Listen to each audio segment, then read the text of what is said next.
कोई भी जेमस्टोन जब आप चूज़ करते हैं तो उसके पीछे मुख्तलिफ वजूहात हो सकती हैं। कोई अकायद, नज़रियात और इस हिसाब से जेमस्टोन चूज़ करता है, कोई उसकी हीलिंग प्रॉपर्टीज़ देखकर जेमस्टोन चूज़ करता है और कोई सेल्फ कलेक्शन यानी एसेट के तौर पर जेमस्टोन को रखने के लिए चूज़ करता है। और कुछ ऐसे अफराद भी होते हैं जो कि जेमस्टोन का शौक़ भी नहीं रखते, ना उनके बारे में उन्हें पता होता है, बस वो उसे खूबसूरत दिख जाते हैं तो वो चूज़ कर लेते हैं और ख़रीद लेते हैं। तो ये 4 किस्म की वजूहात हो सकती हैं जब आप एक जेमस्टोन ख़रीदते हैं या चूज़ करते हैं। तो आइए आज मैं आपको बता देता हूँ कि आप अपने लिए एक बेहतरीन किस्म का जेमस्टोन कैसे चूज़ कर सकते हैं, और हम जब जेमस्टोन ख़रीदते हैं तो हम किन बातों को अपने जहन में रखते हैं और उन्हीं बातों की बेस पे हम कोई जेमस्टोन ख़रीदते हैं। बिस्मिल्लाहिर्रहमानिर्रहीम, अस्सलाम वालेकुम। मेरा नाम है मोहम्मद यासिर और मेरे इस यूट्यूब चैनल पे आपको मिलती हैं जेमस्टोन्स, कीमती पत्थरों के हवाले से अथेंटिक मालूमात। अगर आप चैनल पे पहले मेहमान हैं तो हम आपको वेलकम करते हैं, चैनल को सब्सक्राइब कर जाइए। अगर वीडियो पसंद आती है तो लाइक ज़रूर दीजिएगा। आज का हमारा जो टॉपिक है वो है how to choose your gemstone. आप कैसे एक जेमस्टोन जब आप ख़रीदने का मन बनाते हैं तो कैसे उसको ख़रीदना चाहिए, कौन से वो बेसिक पॉइंट्स हैं जिनसे आपको आसानी हो जाए कि यार मैं जेमस्टोन जब ख़रीदूंगा तो इन इन इन पॉइंट्स को मैं मद्देनज़र रखूंगा। तो सबसे पहला पॉइंट है आइडेंटिफाई योर पर्पस। अपने पर्पस को आइडेंटिफाई कर लें अपने जहन में कि यार मुझे जेमस्टोन किस लिए चाहिए। मुझे खूबसूरती के लिए, शो मारने के लिए चाहिए, उसकी हीलिंग प्रॉपर्टीज़ के लिए चाहिए, या फिर मैं किसी ख़ास मकसद, ख़ास अकीदत के तौर पर एक जेमस्टोन ख़रीदना चाहता हूँ और उसे पहनना चाहता हूँ। सबसे पहले तो अपने मकसद को आइडेंटिफाई कर लीजिए अपने जहन में। सेकंड नंबर पे बजट। तो बजट जो है आपको अपने जहन में ही रखना है कि यार मेरे पास कितना बजट है। 200 है, 300 है, 10,000 है, 20,000 है, 3 लाख है। क्योंकि स्टोन जो है आपके पास अगर करोड़ रुपए का बजट भी है तो उससे अप भी हो सकता है स्टोन, तो उससे अप भी कीमतें हो जा सकती हैं स्टोन की। सो बजट को आपने पहले अपने जहन में बिठा लेना है कि यार मैंने पुखराज लेना है। अब पुखराज का जो बेहतरीन बजट होता है वो 40,000 से शुरू होता है, 40,000 से 3 लाख तक। ये पुखराज, एक अच्छे पुखराज को ख़रीदने के लिए इतना बजट आपके पास होना चाहिए। अकीक ख़रीदना है 500 से लेके 5,000 या 10,000 तक आपका बजट होना चाहिए। तो इस तरह हर स्टोन का अपना बजट होता है। सो आपने पहले अपने बजट को अपने जहन में बिठा लेना है। थर्ड नंबर पे स्टोन का कलर एंड अपीयरेंस आपने चेक कर लेनी है। जब भी आप कोई स्टोन लेते हैं, फ़र्ज़ करें आप रूबी ले रहे हैं या कोई कलर जेम स्टोन ले रहे हैं, तुर्मिलिन ले रहे हैं, पेरीडाट ले रहे हैं, एक्वामेरीन ले रहे हैं, या इस तरह के बहुत ज़्यादा कलर जेम स्टोन हैं जो कि क्रिस्टल कलर जेम स्टोन्स कहलाते हैं। तो इनमें बहुत ज़्यादा कलर रेंज होती है। आप सिर्फ रूबी को उठा के देख लें, इसमें पिंक से लेके डार्क रेड तक ये कलर शेड्स होते हैं। तो आपको कौन सा कलर पसंद है? जब आप मार्केट जाते हैं, जी मुझे रूबी दिखाएं, तो वहाँ पे आपका दिमाग काम नहीं करता क्योंकि पहले आपने सर्च नहीं की होती कलर्स के ऊपर। तो कलर एंड अपीयरेंस, ये किसी को डार्क पसंद होती है, किसी को लाइट पसंद होती है। सो आपने अपने जहन में अपने ताई ये चीज़ सर्च कर लेनी है, ये पॉइंट लिख लेना है कि कलर मुझे कौन सा चाहिए और उसकी अपीयरेंस कैसी होनी चाहिए। तो आपको बहुत ज़्यादा फ़ायदा होगा जब आप मार्केट जाएंगे। You will be prepare for that. इसके बाद आता है क्लैरिटी एंड क्वालिटी। तो आपने ये पॉइंट भी बहुत ज़्यादा सर्च करना होता है कि क्लैरिटी मुझे कौन सी चाहिए और कौन सी क्वालिटी का मुझे स्टोन चाहिए। अब आपने पीछे जो पॉइंट सोचे हैं ना अपने जहन में या लिख रखे हैं, तो उस हिसाब से आपको क्लैरिटी एंड क्वालिटी मिलेगी। तो उसके ऊपर आपको कंप्रोमाइज़ करना होगा। अगर आपका बजट हाई है तो क्वालिटी एंड क्लैरिटी आपको ज़्यादा मिल जाएगी। अगर आपका बजट लो है तो आपको क्लैरिटी और क्वालिटी हल्की ही मिलेगी। लेकिन आप कोशिश कीजिए कि आपके बजट के अंदर अच्छी क्वालिटी एंड अच्छी क्लैरिटी का स्टोन आप चूज़ कीजिए।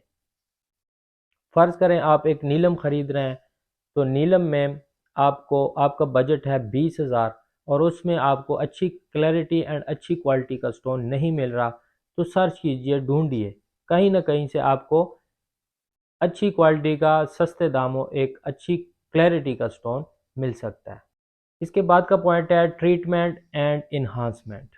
थोड़ा ये समझने वाला पॉइंट है। देखें, जेमस्टोन में ट्रीटमेंट अलग चीज़ है एंड इन्हांसमेंट अलग चीज़ है। ट्रीटमेंट हम कहते हैं कि जब जेमस्टोन में कोई एक्स्ट्रा आंसर शामिल कर दिया जाए, जैसे एल्यूमिनियम ऑक्साइड अगर नीलम में है तो उसके अलावा उसमें ग्लास एंड लेड शामिल कर दिया जाए, तो ये चार आंसर मिलकर जो नीलम बनाते हैं उसको हम कहते हैं ग्लास फिल्ड नीलम या लैब ग्रोन नीलम। तो वो ग्लास फील्ड नीलम जो है वो ट्रीटेड स्टोन है। जब कोई एक्स्ट्रा एलिमेंट बाहर से एक स्टोन के अंदर शामिल कर दिया जाता है तो उसे हम कहते हैं ट्रीटमेंट प्रोसेस। और इसके अलावा एक और है जो इन्हांसमेंट कहलाता है। एंड एक और टर्म जो मैंने यूज़ किया है इन्हांसमेंट। इन्हांसमेंट में कोई भी एलिमेंट शामिल नहीं किया जाता जेमस्टोन में। इसमें आ जाता है हीटेड स्टोन्स, यानी जो स्टोन्स आपको स्लाइटली हीटेड होते हैं या स्लाइटली इन्हांस होते हैं। जैसे एमरेड में आइलिंग की हुई होती है। आइलिंग एक प्रोसेस है जो कि किसी बाहर के आंसर को शामिल नहीं किया जाता, लेकिन एक हीट ट्रीटमेंट प्रोसेस से उसमें आयल शामिल किया जाता है उसके लस्टर को बढ़ाने के लिए, तो उसे हम कहते हैं आइलिंग। तो ये इन्हांसमेंट प्रोसेस हैं, ये काबिल कबूल होते हैं क्योंकि स्टोन की जो असल फार्मेशन है वो वहीं की वहीं रहती है। उसका जो स्ट्रक्चर है अंदर का और हीलिंग प्रॉपर्टीज़ देने का जो काम है उसका, वो पूरे का पूरा हिसाब किताब उसका वही रहता है, लेकिन उसको खूबसूरती देने के लिए थोड़ा सा इन्हांस कर दिया जाता है हीट ट्रीटमेंट के प्रोसेस से या फिर ऑयल ट्रीटमेंट के प्रोसेस से। और इसके और भी बहुत सारे प्रोसेस हैं जो कि फिर किसी वीडियो में डिस्कस करेंगे। इसके बाद आता है कट एंड शेप। ये सारे पॉइंट्स जो मैं आपको बता रहा हूँ ये आपने एक कागज़ पे लिख लेने हैं, अपनी डायरी में नोट कर लेने हैं।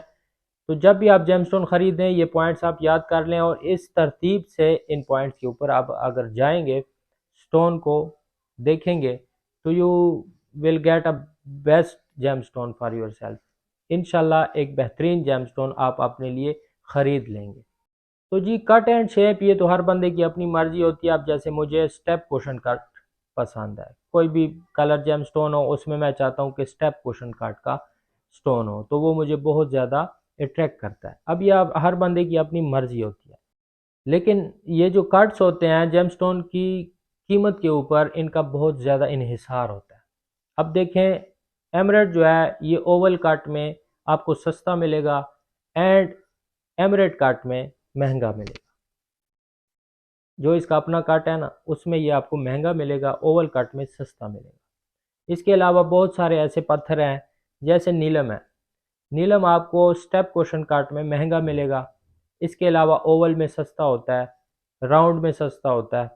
और ये कट्स की जो वजह होती है ना, ये नहीं होता कि कटर की अपनी मर्जी है कि जिस कट में वो काट दे, नहीं। ये स्टोन जो बाय अर्थ निकलता है उसकी मर्जी होती है कि मुझे इस कट में काटा जाए। तो ये स्टोन की मर्जी होती है, जो वो रफ निकलती है उसकी मर्जी होती है। तो कट्स के ऊपर पत्थरों की कीमत बहुत ज़्यादा डिपेंड करती है। तो ये पॉइंट इसीलिए आपको समझाना है कि कुछ कट जो होते हैं वो महंगे होते हैं, कुछ कट जो होते हैं वो सस्ते होते हैं। और इसके अलावा सर्टिफिकेट, ये एक ऐसा पॉइंट है कि आप अब भले सर्टिफिकेट ना बनवाएं, लेकिन जिससे आप खरीद रहे हैं, सेलर से खरीद रहे हैं, फ़र्ज़ क्या आप मुझसे खरीद रहे हैं, तो आप मुझसे ज़रूर इस बात की डिमांड कीजिए कि यार मैं इसका सर्टिफिकेट बनवाऊंगा। अगर इसमें किसी किस्म की ट्रीटमेंट निकल आई या आप जो कह रहे हैं वो अगर ये स्टोन ना निकला तो ये आप वापस लीजिएगा। तो फिर एक किस्म की डील जो है वो थोड़ी सी मजबूत हो जाती है, वो सेलर फिर आपसे भाग नहीं सकता। तो सर्टिफिकेट की डिमांड लाजमी किया करें। इसके बाद का एक पॉइंट है सोर्स एंड सेलर। ये बड़ा अहम पॉइंट है। सोर्स यानी कहाँ का पत्थर है, आप कहाँ से लेके आए, ये क्वेश्चन आपने करने हैं। सेकंड नंबर पे सेलर, जहाँ से भी ख़रीदें, लेकिन सेलर के बारे में पूरी मालूमात पहले से हासिल कर लें। आजकल ये काम बहुत आसान हो गया, सेलर के सोशल मीडिया अकाउंट्स हो गए, उनके चैनल्स हो गए। आप पूरी जानकारी ले लें, उनके नीचे के कमेंट्स पढ़ लें एंड रिव्यूज़ पढ़ लें, तो आपको अच्छी तरह अंदाज़ा हो जाएगा कि इससे लूँ और किससे ना लूँ। एंड आखिरी पॉइंट, इंटेंडिबल यूज़, मतलब अपने इस्तेमाल को मद्देनज़र रख कर पत्थर ख़रीदें। ऐसा ना हो कि आप एक मज़दूर कार हो और आपके हाथ पे एक ब्लैक ओपल हो, तो वो एक दिन भी नहीं काटेगा, दूसरे दिन फिनिश। तो अपने जो आपका इस्तेमाल है उस हिसाब से स्टोन पहने। अगर आप एक बड़े ऑफिस में बैठे हैं, आपका कोई काम नहीं है, बस साइन करते हैं छोड़ देते हैं, तो भले आप ब्लैक ओपल पहन सकते हैं। लेकिन अगर आप एक मज़दूर कार हैं और सारा दिन आपका एक हार्ड वर्क रहता है, या आप एक इंडस्ट्री में काम करते हैं और सारा दिन आपका वास्ता जो है वो मेटल्स के साथ पड़ता है, तो आपके हाथ पे हार्ड स्टोन होना चाहिए, डायमंड, सेफायर्स, जो कि अपनी हार्डनेस और ड्यूरेबिलिटी में ज़्यादा हो। तो अपने इस्तेमाल को मद्देनज़र रखकर ही स्टोन सेलेक्ट कीजिए। तो ये तकरीबन 10 पॉइंट्स मैंने आपको बता दिए हैं। जब आप एक स्टोन चूज़ करने जाते हैं, तो इन 10 पॉइंट्स को अगर आप अपने जहन में बिठा के रखते हैं, तो इंशाल्लाह मुझे पूरी उम्मीद है कि आप एक बेहतरीन स्टोन अपने लिए पसंद कर पाएंगे। वीडियो अच्छी लगी हो लाइक ज़रूर दीजिएगा, दुआओं में याद रखिएगा। अल्लाह हाफिज़।